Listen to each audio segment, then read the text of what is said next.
Allah mentakdirkan manusia memiliki sifat untuk berdosa. Sifat tersebut sudah bawaan dari sananya. Bagaimanapun dia berusaha untuk bertakwa kepada Allah, pasti suatu saat dia akan menyimpang. Kata Nabi SAW, istaqimu walan tuhsuh. Istiqomalah kalian dan kalian tidak akan mampu, kata Nabi SAW. Dalam ayat kata Allah, wa ya qaumi istaghfiru rabbakum thumma tubu ilaih. Ya. Wahai manusia sekalian, ya, beristiqomalah kalian. Namun karena kalian tidak mampu untuk istiqomah selamanya, maka jangan lupa sertakan dengan bertobat kepada Allah Subhanahu wa taala. Waktu Nabi SAW berkata kepada salah seorang sahabat, kata Nabi SAW, ittaqillaha haitsu ma kunt. Bertakwalah engkau kepada Allah, ya, dimanapun engkau berada dan kapanpun. Setelah itu kata Nabi SAW, wa atbi'is sayyi'atal hasanah. Setelah itu kalau kau melakukan keburukan, maka sertakanlah dengan kebaikan. Kenapa? Karena seorang bagaimanapun dia berusaha untuk bertakwa semaksimal mungkin, pasti ada suatu saat dia akan bersalah, pasti ada suatu saat dia akan menyimpang, dan saat itu dia harus kembali kepada Allah Subhanahu wa taala.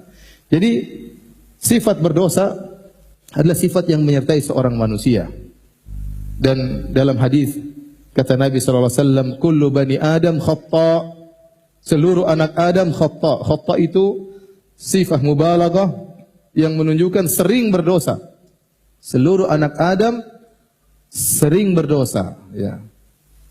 Kemudian kata Nabi, wa khairul khatta'ina at-tawwabun, dan sebaik-baik hamba yang sering berdosa adalah yang sering bertobat kepada Allah Subhanahu wa taala. Dalam hadis qudsi Allah berfirman, ya ibadi innakum tukhti'una bil-laili wan nahar. Wahai hamba-hambaku, kalian senantiasa berbuat dosa siang dan malam. Ya. Kalau seorang berdosa, itu sifat manusiawi. Yang celaka kalau dia tidak bertobat kepada Allah Subhanahu wa taala, itu yang celaka. Tapi kalau dia kembali kepada Allah Subhanahu wa taala, dia menjadi mulia di sisi Allah Subhanahu wa taala. Karenanya dalam satu hadis Rasulullah SAW menjelaskan, seandainya manusia tidak berdosa, tidak bersalah, Allah akan musnahkan mereka. Dalam Sahih Muslim kata Nabi SAW, "Lau lam tuznibu la dhahaballahu bikum." Kalau kalian tidak bersalah, tidak berdosa, niscaya Allah akan memusnahkan kalian. Tsumma jaa'a biqaumin yuznibun. Lantas Allah akan datangkan makhluk yang baru, manusia-manusia yang baru yang mereka berdosa. Fayastaghfirunallah, kemudian mereka bertobat kepada Allah, fayaghfirullahu lahum. Lantas Allah, ya, ampuni dosa-dosa mereka. Jadi ibadah taubat ini ibadah yang dicintai oleh Allah Subhanahu wa taala. Sehingga Allah mentakdirkan sebagian hamba-hambanya terjerumus dalam kesalahan. Buat apa? Agar mereka bertobat kepada Allah Subhanahu wa taala. Kenapa para hadirin hadirat yang dirahmati Allah Subhanahu wa taala? Ibadah ini sangat dicintai oleh Allah. Karena tatkala seorang hamba bertobat kepada Allah, dia akan tahu tentang mulianya sifat-sifat Allah Subhanahu wa taala. Akan tampak rahasia sifat-sifat Allah yang sangat luar biasa. Nama-nama Allah yang terindah, Asma'ullahul Husna. Di antaranya, dengan dia berdosa, dia tahu Allah adalah Ghaffar, Maha Pengampun lagi Maha Penyayang. Dia tahu. Kalau dia tidak berdosa, dia tidak mengerti tentang makna Al-Ghaffar, Allah Maha Pengampun. Dengan dia berdosa, dia tahu bahwasanya Allah Ar-Rahim, sangat penyayang, lebih sayang daripada seorang ibu terhadap anaknya. Lebih sayang daripada seorang ibu terhadap anaknya. Seorang hamba mungkin bersalah kepada ibunya, mungkin bersalah kepada orang tuanya. Dia minta maaf, orang tuanya tidak maafkan. Terkadang demikian. Terkadang demikian orang tuanya tidak maafkan. Tapi kalau dia minta maaf kepada Allah, dosanya sebesar apapun, sebanyak apapun, Allah akan ampuni. Ini bukti bahwasanya Allah lebih sayang kepada hambanya daripada orang tua terhadap anaknya, daripada seorang ibu terhadap putranya. Kata Nabi SAW, "Lallahu arham bi'ibadihi min hadihi biwaladiha." Allah lebih sayang kepada hambanya daripada seorang ibu terhadap anaknya. Nabi mengucapkan hadis ini kapan? Tatkala ada seorang ibu yang kehilangan putranya dalam peperangan, maka dia pun menangis, mencari-cari mana putranya yang hilang. Tiba-tiba setelah dia kehilangan putranya, dia pun mendapati putranya, segera dia dekap, lalu dia susui putranya tersebut, masih bayi. Ini adalah bentuk rasa cinta yang terbesar yang ada di alam semesta. Kasih sayang terbesar di alam semesta adalah kasih sayang seorang ibu terhadap anaknya. Terlebih-lebih lagi dalam kondisi demikian, sang ibu baru saja kehilangan anaknya. Dia cari ke sana ke sini tidak dia temukan, betapa sedihnya. Kemudian tatkala dia temukan anaknya, dia peluk, luar biasa rasa cinta tersebut, kasih sayang tersebut. Saat Nabi melihat kondisi ini, Nabi ingin jelaskan kepada para sahabat, di depan para sahabat. Kata Nabi, tidakkah kalian lihat wanita ini? Apakah wanita ini akan melemparkan anaknya di api? Kata mereka, tentu tidak ya Rasulullah. Kata Nabi SAW, Lallahu arhamu bi ibadihi min hadihi bi waladiha. Allah lebih sayang kepada hamba-hambanya daripada ibu ini terhadap anaknya. Ya. Dan antum bayangkan makna ini. Kalau kita sebagai orang tua, anak kita ya bersalah, nakal, kita tegur dia membangkang. Ya, dia nakal, mungkin kita sudah jewer, dia masih aja membangkang. Kita udah pukul, dia masih aja membangkang, masih nakal. Kemudian dia kabur dari rumah. Gimana perasaan kita? Kasihan. Kasihan. Kita ingin dia kembali. Kita tunggu dia nggak balik-balik. Sehari, 2 hari, 3 hari, seminggu. Kita sedih memikirkan aneh kemana dia. Dia tidak kembali-kembali. Begitu dia kembali, bagaimana perasaan kita? Sayang atau tidak? Sayang sama dia. Demikian kira-kira. Walillahil mathalul a'la. Dan perumpamaan kepada Allah lebih tinggi. Kalau ada hamba Allah yang bertobat kembali kepada Allah, Allah sangat sayang kepada dia. Makanya Nabi SAW bersabda, Lallahu arhamu, Lallahu asyaddu farahan, bi'abdihi hina yatubu ilaihi, min ahadikum, ala rahilatihi kana bi'ardin falatin, fanfalatat minhu. Kata Nabi SAW, sungguhnya Allah lebih gembira dengan tobatnya seorang hamba kepada Allah daripada salah seorang dari kalian. Dia dengan membawa tunggangannya di padang pasir. Fanfalatat minhu, tiba-tiba ontanya tersebut, tunggangannya tadi kabur. Wa 'alaiha ta'amuhu wa syarabuhu.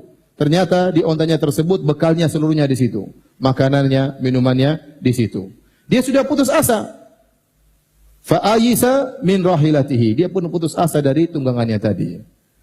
Fadhahaba ila dhilli tahti sajarah. Maka dia pun pergi ke bawah sebuah pohon. Fattaja'a tahta dhilli sajarah. Kemudian dia berbaring di bawah naungan sebuah pohon. Dia menunggu kematiannya. Dia sudah putus asa. Di tengah padang pasir, apa yang bisa dia lakukan? Makanan tidak ada, minuman tidak ada. Dia berbaring di bawah sebuah pohon, menunggu kematian datang secara bertahap. Mulai kehausan, mulai kelaparan. Kemudian dia sudah yakin dia akan meninggal dunia. Fabainama huwa kadzalik, tatkala dia sedang menanti kematiannya, id huwa biha qa'imah, tiba-tiba ontanya tadi datang.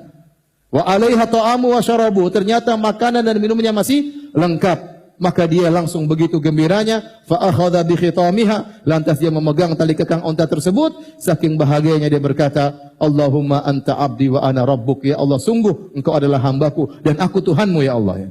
Kata Nabi, akhta'a min syiddatil farah, dia salah ngomong karena saking apa? Gembiranya. Kata Nabi, Allah lebih gembira dengan tobatnya seorang hamba daripada orang ini. Ini menunjukkan betapa luas rahmat Allah Subhanahu wa taala. Dan Anda tidak bisa merasakan hal tersebut kecuali setelah Anda berdosa. Baru Anda tahu bahwasanya Allah masih sayang kepada saya. Allah masih tunjukkan saya kepada jalan kebenaran. Allah masih menyelamatkan saya daripada kehinaan, daripada kenistaan. Setelah bertahun-tahun mungkin saya tenggelam dalam kenistaan. Allah masih sayang kepada saya. Lebih besar kasih sayang Allah daripada seorang ibu terhadap anaknya. Dengan kita terjerumus dalam dosa, dengan adanya ibadah taubat, kita tahu benar nama Allah As-Sittir, yang maha menutup dosa-dosa. Betapa sering kita melakukan dosa-dosa, Allah tutup dari pandangan manusia, tidak ada yang tahu. Hanya Allah yang tahu apa yang kita lakukan.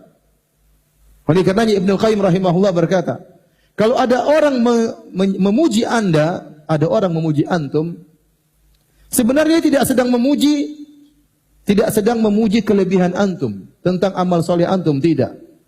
Orang ini tidak sedang memuji kesolehan Anda. Sesungguhnya orang ini sedang memuji begitu agungnya sifat menutupnya Allah Subhanahu wa taala. Azimi sitrillah alaik. Sungguhnya dia sedang memuji bagaimana agungnya sifat Allah menutupi dosa-dosa Anda. Karena seandainya kalau Allah angkat sitirnya, Allah angkat tutupan tersebut, kemudian orang akan melihat dosa-dosa Anda, maka tidak ada yang menghargai Anda. Apa kata Muhammad bin Wasi' rahimahullahu taala? "Lau kana lidz-dzunub rihun ma jalasa ilayya ahadun." Kalau seandainya dosa-dosa itu ada aromanya, maka tidak seorang pun yang akan mau duduk dengan saya. Tetapi Anda dimuliakan oleh orang, Anda dipuji oleh orang bukan karena amal soleh Anda, tetapi karena agungnya sifat Allah yang telah menutupi dosa-dosa Anda. Ya. Sehingga Anda ngerti tentang makna sitir yang maha menutupi. Kemudian dengan seorang berdosa, dia bertobat kepada Allah Subhanahu wa taala, dia tahu tentang nama Allah Al-Halim. Apa itu Al-Halim? Al-Halim itu artinya bisa dia membalas tapi dia tunda. Bisa dia membalas tapi dia tunda. Itu namanya halim, seorang yang halim. Dia bisa balas, tapi dia tunda. Dia maafkan, nanti saja. Dia maafkan. Betapa sering kita melakukan maksiat. Tatkala di hadapan banyak orang, terlebih-lebih tatkala bersendirian. Allah bisa saja mencabut nyawa kita tatkala itu. Tapi Allah tidak cabut. Allah tidak cabut. Allah sayang sama kita, masih diberi kesempatan untuk bertobat kepada Allah Subhanahu wa taala. Kita lihat banyak orang yang sedang joget-joget atau meninggal dunia. Ya, sedang nyanyi-nyanyi tahu-tahu meninggal dunia. Yang sedang berzina tahu-tahu meninggal dunia. Banyak orang seperti itu, banyak. Waliyadzubillah. Ya. Sedang bermaksiat, sedang membanggang perintah Allah, tahu-tahu dicabut nyawanya oleh Allah Subhanahu wa taala. Betapa sering kita bermaksiat kepada Allah Subhanahu wa taala. Tidak ada yang lihat dan Allah tidak cabut nyawa kita. Allah Al-Halim yang maha menunda siksaan padahal Allah mampu untuk segera membalas kapan saja Allah kehendaki. Tujuannya apa?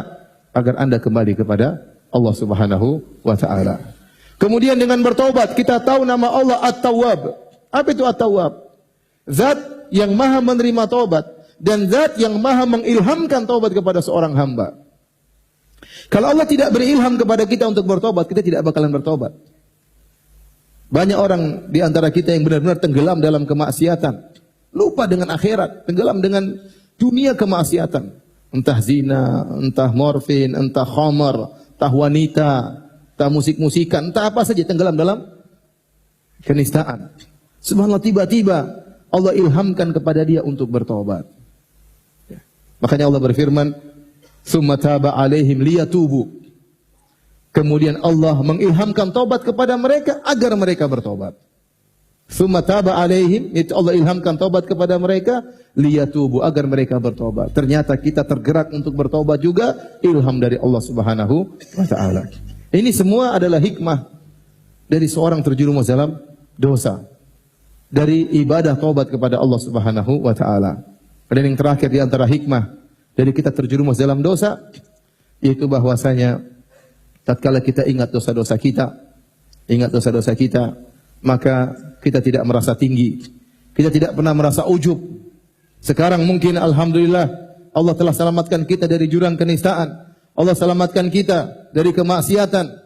Kita tidak menjadi angkuh setelah itu. Kita ingat kita pernah dulu bermaksiat kepada Allah Subhanahu wa taala. Allah tutup aib-aib kita. Kita ingat dulu kita pernah berlezat-lezatan dalam kemaksiatan. Orang beriman harusnya kalau bermaksiat dia benci. Hatinya gelisah tatkala dia bermaksiat. Hatinya berontak. Tapi sebagian kita tatkala bermaksiat bukan hatinya berontak, dia benar-benar berlezat-lezat. Kata Ibnul Qayyim, orang seperti ini butuh dua taubat. Taubat kepada dosanya, taubat kepada berlezat-lezat tatkala sedang bermaksiat. Ya. Jadi dengan kita mengingat hal ini, kita tidak akan ujub. Karena sebagian orang tatkala dia beramal soleh, dia lihat saudara-saudaranya mungkin yang bermaksiat, kemudian dia menghinakan, dia merendahkan, dia merasa dirinya tinggi. Jangan ya akhi. Kasihan mereka, doakan mereka. Sebagian kita juga dulu pernah seperti mereka. Sayangi mereka. Tarik tangan mereka, ajak mereka untuk mengaji. Ajak mereka untuk kembali kepada Allah Subhanahu wa taala. Jangan buat mereka putus asa. Tebarkan rahmat Allah, sampaikan luasnya rahmat Allah Subhanahu wa taala agar mereka bertobat dan kembali kepada Allah Subhanahu wa taala.